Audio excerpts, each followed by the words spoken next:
pergi ke mimbar masjid dan mengisytiharkan bahawa beliau adalah Mat Kilau. Dakwaan Muhammad pada Agi hidup, Agi ngelaban. Apa itu?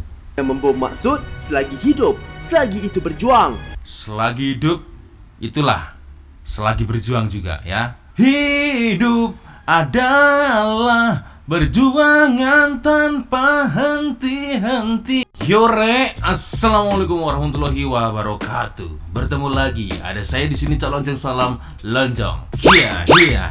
Hoi. Re, apa kabar? Semoga semua dalam kondisi yang sehat ya. Amin ya rabbal alamin. So, Re, di video sebelumnya saya kan merosting dua kawan saya ya, YouTuber daripada Indonesia. Wah, tapi nanti guys, sabar dulu ya. Kita akan merosting di video selanjutnya ya. Nah, seperti biasanya, Fakta Channel ini kan kemarin mengupload video terbaru ya. Dan seperti biasanya guys, ramai juga yang menginginkan saya untuk mereaction video dari Fakta Channel. Karena tajuknya adalah 10 pahlawan yang ada di Malaysia, makanya aku memakai tanjak nih guys ya. Edisi spesial ya. Oke, kita tengok sama-sama guys, tajuknya seperti apa ya. Dan ini dia videonya Rek ya. 10 pahlawan Malaysia yang terkenal hingga digeruni negara luar. Wow. Kalau berbicara tentang 10 pahlawan Malaysia, yang aku ingat-ingat itu adalah ada Mat Kilau ya. Lalu ada juga Tok Janggut, ada Tok Gajah ya. Ada siapa lagi ya? Mungkin ada banyak yang masih belum aku tahu ya. Jadi sebaiknya aku tonton video ini ya, karena lumayan lah guys ya, mau nambah pengetahuan juga. Oke? Nah, siapa saja yang telah merequest video dari Fakta Channel guys ya? Contohnya seperti ini Rek. Nah, itu dia kawan-kawan ya yang sudah merequest video dari Fakta Channel. Thank you sekali lagi karena sudah merekomendasikan videonya ya. Dan seperti biasanya guys, sebelum aku mulai video ini ya, hanya sekedar mengingatkan untuk kawan-kawan yang beragama Islam, jangan lupa sholat dulu. Langsung saja kita mulai video dari Fakta Channel, 10 pahlawan Malaysia. Wah, ini ya. Oke. Pada 23 Jun 2022, dunia perfilman Malaysia telah mengejutkan rakyat di negara ini dengan filem Mat Kilau Arhan Syamsul Yusof. Hebat, epic, Masya Allah. Hebat. High impact, best. Memang the best. Menampilkan pelakon dalam dan luar negara. Betul. Filem ini mendapat sambutan yang amat memberangsangkan di seluruh Malaysia. Ini dapat dibuktikan apabila filem Mat Kilau mencipta sejarah apabila menjadi filem tempatan pertama mencatat kutipan RM1 pada hari pertama tayangan. Aku bilang nih nonton. Dua kawanku YouTuber dari Indonesia ini sudah nonton nih.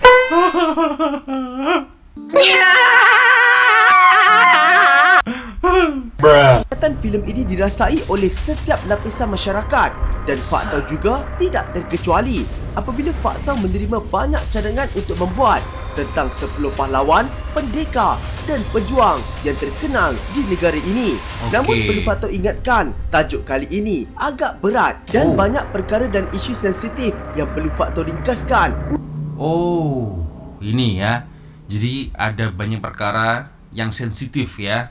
Oke, kita ambil hikmahnya. Untuk tontonan yang sesuai bagi semua peringkat umur. Kalau tak ringkaskan, setiap satu pahlawan mungkin 1 jam pun tidak cukup untuk Fakta cerita selengkapnya. Betul. Apa yang Fakta ingin ketengahkan untuk video kali ini adalah untuk mengenang perjuangan tokoh-tokoh negara, menghargai semangat patriotik mereka dan nilai cintakan negara harmoni tanpa mengira bangsa dan agama. Oleh itu, jom kita bertanjak dan maju ke hadapan bersama di dalam Mantap. 10 pahlawan Malaysia yang terkenal hingga digeruni negara luar. Sebelum tu, jangan lupa subscribe Fakta tau. Dan jangan lupa tekan loceng. 10. Mat Saleh. Bukannya itu biasanya orang Malaysia kalau menyebut bule itu Mat Saleh ya? Ternyata ada juga nih ya, the real Mat Saleh yang sesungguhnya ini.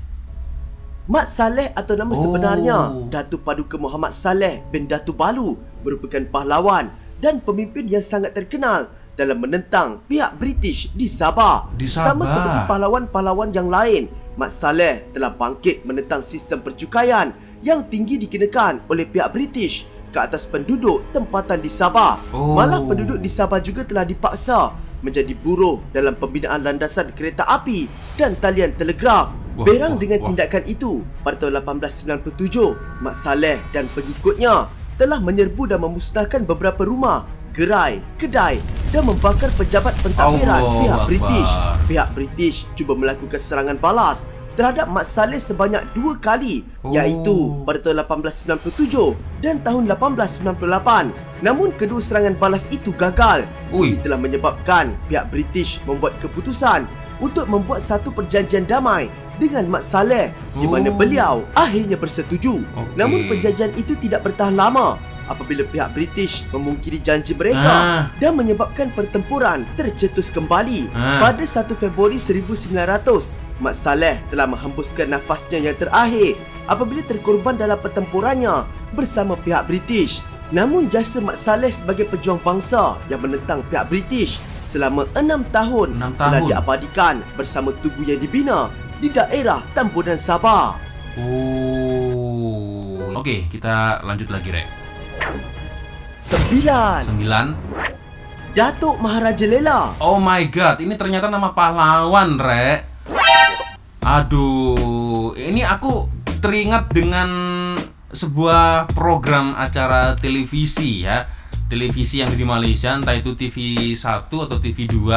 Ada Maharaja Lela itu ya, Maharaja Lela, Maharaja Lawa itu ya. Ternyata terinspirasi dari sebuah nama pahlawan. Ini aku baru tahu guys ya.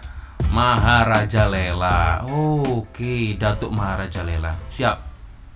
Datuk Maharaja Lela atau nama sebenarnya Pandak Lam merupakan seorang pembesar ke-8 Perak yang berketurunan anak Raja Bugis, Daeng Selili, dan juga merupakan salah seorang pahlawan pasir salak yang terkenal. Pada November 1874, Perak telah menerima residen British iaitu James William Woodford Birch atau JWW Birch. Hasil dari perjanjian Pangkor, pelantikan itu telah menimbulkan konflik apabila pihak British mula mengambil hak mengutip cukai, mencabar ketuanan Melayu, memperkenalkan cukai baru dan mencabuli adat resam.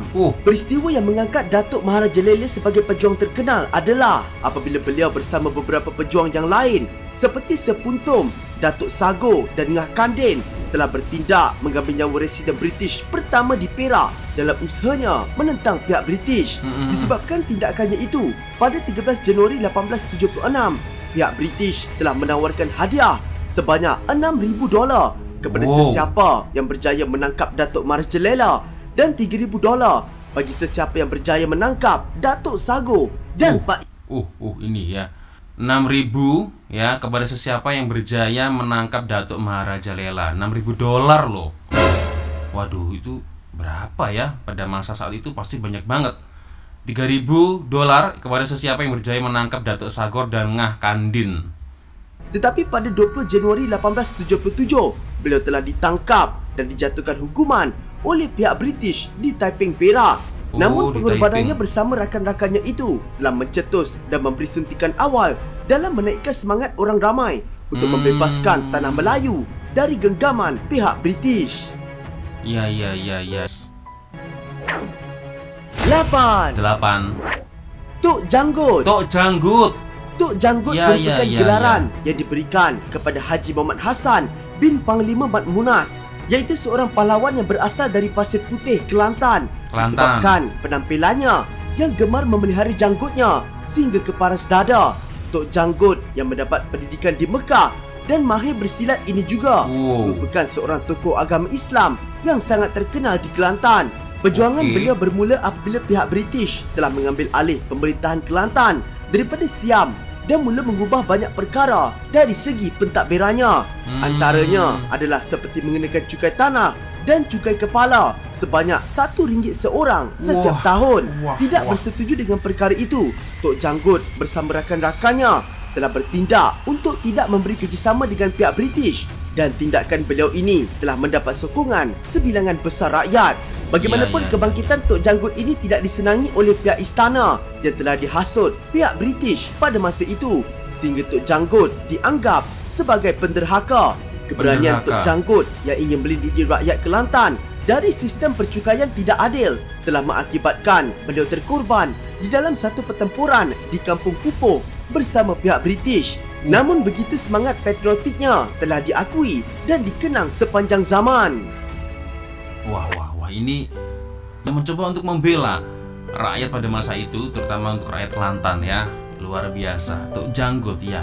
Kalau ini aku memang pernah dengar guys ya, Tok Janggut. Jadi memang ciri khas dari beliau adalah selalu memelihara janggut sampai ke dada begini ya. Makanya dipanggil atau disebut oleh orang-orang kebanyakan yaitu Tok Janggut. Oke. Kita coba lanjut guys ya. Selanjutnya apa ini? 7. 7. Yam Tuan Antah. Ini aku nggak tahu ini. Yam Tuan Antah ini dari mana? Siapa ini beliau nih? Yam Tuan Antah ibni almarhum Yam Tuan Raden merupakan yang di-Pertuan Besar Negeri Sembilan ke-6 dan juga seorang pahlawan Melayu di Seri Menanti. Perjuangan beliau bermula pada Mac 1872 apabila Datuk Kelana Sungai Ujong, Datuk Laksamana Said Abdul Rahman telah membuat perjanjian dengan membenarkan seorang warga Inggeris bernama Henry Birch untuk membuka lombong biji timah di Sungai Ujong yang kini dikenali sebagai Seremban. Kemudian Seremban. pada tahun 1874 pula, Datuk Kelana bersama Datuk Muda Linggi telah pergi ke Singapura untuk berjumpa dengan pihak British dan menandatangani perjanjian menyerahkan Sungai Ujong untuk berada di bawah lindungan pihak British. Marah dengan tindakan Datuk Kelana Sungai Ujong itu dan cubaan pihak British untuk merampas daerah lain di Negeri Sembilan serta mengganggu kedaulatan Seri Menanti, Yam Tuan Antah telah mengarahkan pasukannya seramai kira-kira 4,000 orang untuk bersedia bertempur bagi mengusir pihak British. 4,000 Pertempuran orang. ini telah berterusan dengan sangat sengit sehingga kedua-dua pihak akhirnya berdamai dan kebanyakan daerah di Negeri Sembilan diserahkan kembali kekuasaannya kecuali Sungai Ujong yang kekal di bawah kekuasaan British. So, jadi pahlawan dari Negeri Sembilan guys ya, bernama Yam Tuan Antah ibni almarhum Yam Tuan Raden. Nah, ini dia ya, seorang pahlawan Melayu di Seri Menanti ya. Oke, ini aku juga baru tahu. Nah, ini bermula pada tahun 1872 ya. Ini yang keren ya. Jadi Yam Tuan Antah ini mengerahkan pasukannya seramai kira-kira 4,000 orang. Waduh, banyak betul ya. 1.000 aja udah banyak, ini 4,000 orang ini ya. Gagah berani untuk mengusir British ini. Luar biasa guys. Jadi akhirnya dari laskar 4,000 orang itu tadi ya, dengan hasil draw ya, karena memang sangat sengit sekali, akhirnya kedua belah pihak melakukan perjanjian perdamaian ya. Sangat disayangkan, yang namanya menjajah itu ya pastilah merugikan kita semua guys ya. Oke, kita lanjut lagi. 6. 6. Dul Said. Dul Said.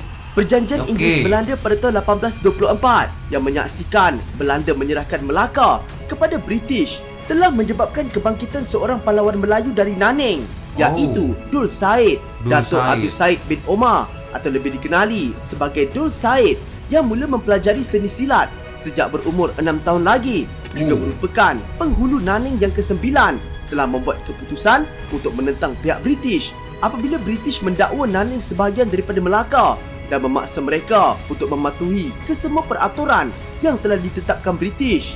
Beliau kemudian telah berjuang mempertahankan Nanning dari cengkaman pihak British sehingga memaksa mereka menghantar tambahan 150 askar upahan ke sana. Walau bagaimanapun, Dul Said telah berjaya menewaskan British dengan menggunakan taktik perang gerila. Malah beliau juga mendapat bantuan daripada Seri Menanti, Sungai Ujong, Johor, Muar dan juga bantuan ketenteraan daripada Yam Tuan Muda Raja Ali dari Rembau. Namun kebangkitan Dul Said dapat bertahan selama setahun sahaja. Ini kerana pada Mac 1832 pihak British telah berunding dengan Yam Tuan Muda Raja Ali dari Rembau dan beliau bersetuju untuk menghantar 600 orang hulu balang bagi membantu pihak British. Ini telah menyebabkan pihak British yang dipimpin oleh Kolonel Herbert berjaya menawan tabur dan membakar rumah-rumah penduduk Nanning untuk memaksa Dul Said keluar. Kerana cintanya kepada Nanning, Dan untuk mengelak perkara lebih buruk berlaku kepada penduduk di situ, Nur Said telah menyerahkan dirinya kepada pihak British sekaligus menjadi pengakhiran kepada kebangkitannya. Ini ya. Oke, lanjut lagi. 5. 5. Rentap. Wah, Rentap aku nggak tahu. Rentap ini. atau nama Wow. sebenarnya Hibau Anak Ningkan, Dayak. merupakan seorang pahlawan Iban Dayak yang sangat digeruni di Sarawak. Wow. Rentap juga sangat terkenal dengan laungan Agi Hidup, Agi Ngelaban, Agi hidup, Agi ngelaban. Apa itu? yang membawa maksud selagi hidup, selagi itu berjuang. Selagi hidup, itulah selagi berjuang juga ya. Hidup adalah berjuangan tanpa henti-henti, ya kan? Oke. Perjuangan Rentap bermula semasa zaman pemerintahan pertama Raja Putih James Brooke yang bertindak merampas tanah orang Iban dan memaksa orang Sarawak untuk membayar pelbagai cukai. Marah dengan tindakan Brooke itu, akhirnya Rentap membuat keputusan untuk menyerbu kubu British di Sungai Skrang pada 19 Ogos 1844, di mana Rentap beroleh kemenangan. Pihak British yang marah ketika itu telah membuat serangan balas sebanyak 2 kali tetapi menemui kegagalan. Namun pada tahun Sakti 1861, orangnya. cubaan kali ketiga pihak British telah berjaya memusnahkan kubu Rentap dan tempat tinggalnya dengan sebuah meriam besar yang dikenali sebagai Bujang Sadok dan memaksa Rentap bersama pengikutnya berundur. 2 tahun selepas itu, Rentap telah menghembuskan nafasnya yang terakhir ketika berumur 70 tahun ketika beliau dan pengikutnya sedang dalam rancangan untuk menyerang hendak British. Waduh. Oke, kita lanjut lagi guys ya. 4. 4. Datuk Bahaman. Datuk Bahaman. Abdul Rahman Okey. bin Tuanku Imam Noh atau lebih dikenali sebagai Datuk Bahaman merupakan pahlawan Melayu yang sangat terkenal dengan kehebatannya dalam menentang penjajah di Pahang. Datuk Bahaman merupakan antara pembesar terawal yang memulakan pemberontakan yang bertujuan untuk menghalau penjajah dari tanah Melayu. Sama juga seperti pahlawan-pahlawan lain yang menentang pihak British disebabkan tidak puas hati dengan tindakan mereka dalam pelaksanaan cukai dan pentadbiran. Datuk Bahaman juga telah berjuang atas faktor yang sama dan penentangan beliau telah menyebabkan rancangan British banyak kali tergendala. Pihak British berusaha beberapa kali untuk menyerang dan menangkap Datuk Bahaman tetapi menemui kegagalan. Lebih-lebih lagi apabila Datuk Bahaman mula bergabung dengan pahlawan-pahlawan Melayu yang lain seperti Tok Gajah, Mat Kilau dan Mat Kelubi. Bagaimanapun Mat Kelubi, kebangkitan Tok Datuk Gajah, Bahaman Mat berakhir apabila beliau dikatakan telah berundur ke Siam. Namun kebangkitan Datuk Bahaman selama 4 tahun telah menyebabkan kerugian yang amat banyak kepada pihak British. Wah. Yang ini keren guys ya. Jadi beliau itu hanya berjuang selama 4 tahun saja, lebih mengenal pahlawan-pahlawan yang ada di Malaysia guys ya. Cukup menarik ini. Oke, kita lanjut lagi guys. 3. 3.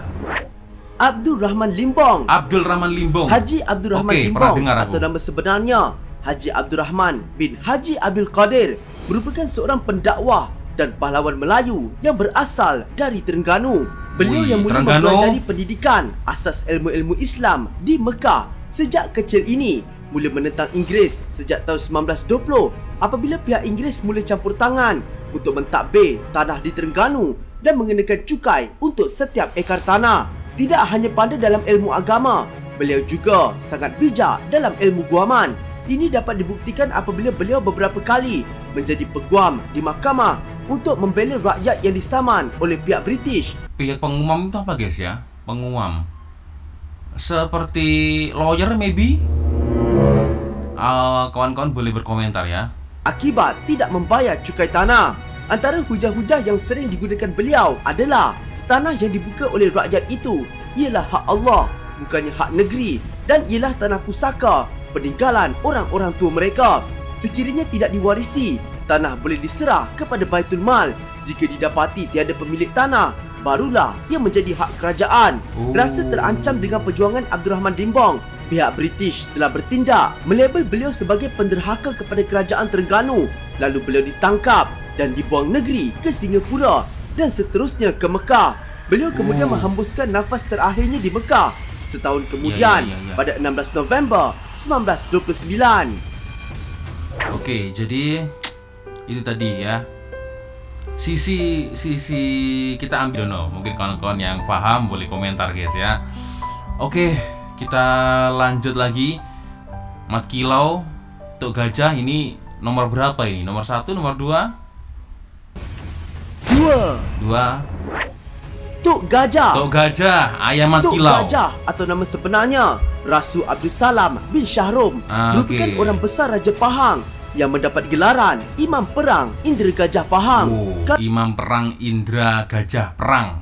Kalau korang nak tahu, Tok Gajah sebenarnya merupakan ayah kepada pejuang Mat Kilau. Ya. Sama seperti Datuk Bahaman, Tok Gajah juga merupakan tokoh yang terlibat dalam mengetuai pasukan pejuang menentang penjajah British di Pahang antara tahun 1891 hingga 1895. Malah Okey. Tok Gajah juga pernah membantu Datuk Bahaman bersama anaknya Mat Kilau dalam usaha menentang British. Walau bagaimanapun perjuangan beliau berakhir apabila pihak British telah mengeluarkan perintah tangkap ke atas Tok Gajah pada tahun 1892, lalu memaksa beliau berundur ke Ulu Kelantan dan kemudian ke Hulu Terengganu. Beliau dikatakan meninggal dunia pada tahun 1901. Namun semangat juangnya terus dikenang oleh orang ramai sehingga kini. Nggak tahu kenapa aku jadi sedih ya melihat perjuangan-perjuangan pahlawan pada zaman dahulu ya guys ya. Pasti bukan perkara yang senang ketika berurusan dengan penjajah itu guys ya. Mat Kilau. 1. Mat Kilau. Mat Kilau. Mat Kilau atau nama sebenarnya Mat Kilau bin Imam Rasu merupakan anak kepada Tok Gajah dan merupakan Okey. pahlawan Melayu yang berjuang menentang penjajah British. Ya. Ketika British telah mengeluarkan perintah tangkap kepada penentang-penentang mereka di Pahang, banyak di antara pejuang ini telah berundur untuk meredakan keadaan. Contohnya seperti Datuk Bahaman telah berundur ke Siam dan Okey. bapa Mat Kilau pula iaitu Tok Gajah ke Hulu Terengganu. Tetapi maklumat mengenai Mat Kilau pula gagal diketahui dan akhbar-akhbar Inggeris di Singapura pula pada tahun 1895 telah melaporkan Mat Kilau telah tumpas akibat kecederaan yang parah ketika menentang Inggeris. Oh, Namun apa yang okey. mengejutkan, pada 26 Disember 1969, seorang warga emas yang bernama Muhammad bin Ibrahim atau nama gelarannya Mat Siam selepas solat Jumaat telah pergi ke mimbar masjid dan mengisytiharkan bahawa beliau adalah Mat Kilau. Dakwaan Muhammad pada ketika itu telah menggemparkan orang ramai sehingga kerajaan Pahang bertindak menubuhkan jawatan kuasa penyiasat munculnya Mat Kilau. Beberapa orang telah Ui. ditemu ramah dan orang-orang yang pernah sezaman dan mengenali rupa paras Mat Kilau telah dipanggil untuk membuat pengesahan. Pada 6 Ogos 1970, Mat Siam telah Ui, diisytiharkan serius? secara rasmi sebagai Mat Kilau oleh Yang Amat Berhormat Tan Sri Haji Yahya Muhammad Seth. Wih, ini beritanya guys, agak ngeri juga ya. Berpuluh-puluh kesan peluru masih jelas kelihatan di tubuhnya. Wow, berarti apa ya? Kalau di silat itu kan ada ilmu kebal guys ya. Berarti beliau juga menguasai ilmu kebal sepertinya ya. Kebal peluru. Disebabkan Mat Kilau telah dianggap sebagai penderhaka oleh pihak Inggeris, beliau terpaksa mengasingkan diri dan berpindah dari satu tempat ke satu tempat yang lain. Beliau juga telah menukar namanya beberapa kali bagi mengelakkan dirinya dikenali. Namun apa yang menyedihkan, 10 hari selepas pengisytiharan tersebut, iaitu pada 16 Ogos 1970 jam 6.45 pagi, beliau telah menghembuskan nafasnya yang terakhir di rumahnya yang terletak di Gambang pada usia 104 tahun. Hebatkan Wow. perjuangan orang dulu-dulu sanggup mengorbankan masa, keluarga dan kenikmatan hidup mereka Ya, semata-mata untuk memperjuangkan tanah air kita demi keselesaan hidup generasi kini. Semoga video ini sedikit sebanyak dapat melahirkan rasa syukur dan penghargaan kita dalam memperingati jasa-jasa mereka. Jumpa lagi di video akan datang. Bye. Ya Allah, asli yang ada di tanah air kita guys ya.